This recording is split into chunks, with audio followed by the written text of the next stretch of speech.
Обработку травы от клещей проводят в сухую безветренную погоду, как сегодня. Препарат должен осесть на растениях. На время обработки территорию огораживают. Репеллент вреден и для человека. Специалисты работают в защитных костюмах. Посещение данного места после обработки не рекомендуется в течение первых 2 часов, пока средство наше не осядет на растительности и не начнет свою работу. В этом году весна ранняя, природа быстро отошла от зимней спячки и клещи активизировались. Только не все об этом знают и принимают меры предосторожности. С начала сезона уже зарегистрировано 324 укуса, 35 из них в Казани. Специалисты рекомендуют при походе в лес одевать плотную светлую одежду, использовать средства от клещей и закрывать волосы и шею. При обнаружении насекомого незамедлительно обратиться в больницу, где его извлекут и отправят на исследование. Клещи не кусали. Сергей Добротворский на прогулку с собакой выходит в специальной одежде. Он в плотном комбинезоне с резинками на рукавах и штанах. Защищен и рад. Хозяин позаботился и о нем. Дает лекарства и выгуливает в специальном ошейнике.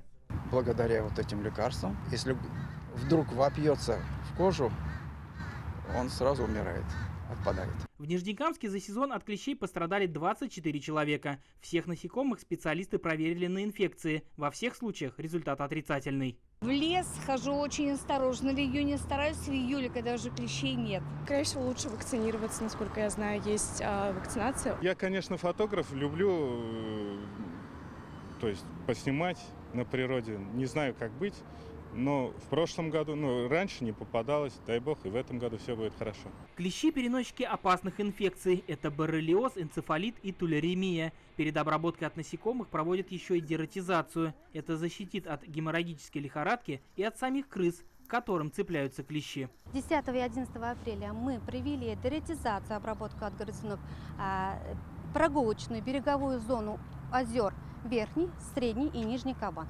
Сегодня мы приступаем к акарицидной обработке данных территорий.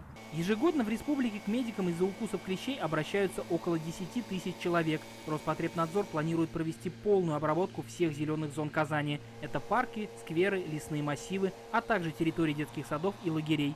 Самая высокая активность клещей, по словам специалистов, в Салават-Купере, Залесном и Дербышках. Иван Сарафанов, Анжелика Степанова, Роман Фенин и Булат Абдульманов, ТНВ, Татарстан.